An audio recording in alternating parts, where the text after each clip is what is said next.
नमस्कार, आप देख रहे हैं सांस्कृतिक राजधानी न्यूज और आपके साथ मैं हूं प्रियंका। आइए बढ़ते हैं खबरों की ओर।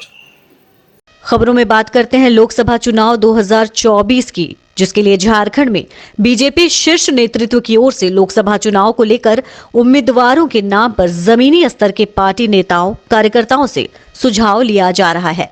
इसके अलावा कई तरह के सर्वे, वर्तमान सांसदों की छवि, कामकाज और लोकप्रियता समेत कई बिंदुओं पर गहन चर्चा की जा रही है।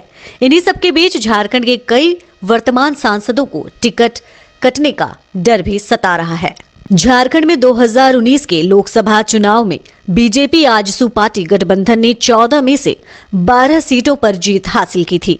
इस बार एनडीए गठबंधन की ओर से राज्य के सभी 14 सीटों पर कब्जा जमाने की रणनीति तैयार की जा रही है।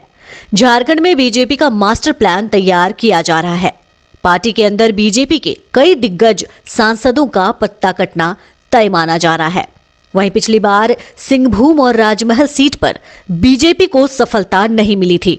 इन दोनों सीटों के लिए बीजेपी की ओर से विशेष रणनीति भी तैयार की जा रही है। लोकसभा चुनाव की घोषणा के ठीक पहले फरवरी के दूसरे सप्ताह में बीजेपी की राष्ट्रीय परिषद की बैठक होने वाली है। इस बैठक में झारखंड से भी करीब 250 नेता और कार्यकर्ता शामिल होंगे। बीजेपी की ओर से लोकसभा चुनाव में टिकट देने के लिए कार्यकर्ताओं से फीडबैक के अलावा स्वतंत्र एजेंसियों की भी सलाह ली जा रही है।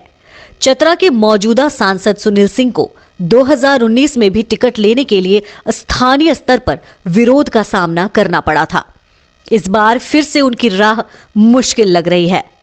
पार्टी के अंदर चर्चा है कि जमशेदपुर में सांसद विद्युत वरण महतो की जगह उनके बेटे भी बीजेपी से टिकट के दावेदार हैं।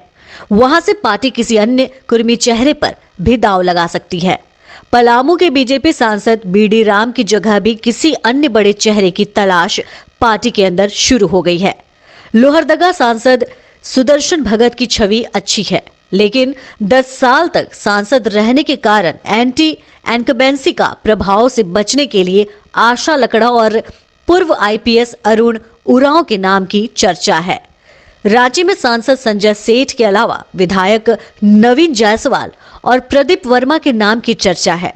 दुमका में सांसद सुनील सोरेन की जगह लुइस मरांडी प्रबल दावेदार हैं, जबकि लोकसभा चुनाव में बीजेपी केंद्रीय नेतृत्व की ओर से एक बार फिर से खूंटी के सांसद अर्जुन मुंडा, कोडरमा की सांसद अन्नपूर्णा देवी और गोड्डा सांसद निशिकांत दुबे और हजारीबाग के सांसद जयंत सिन्हा पर विश्वास कायम रखे जाने की संभावना है।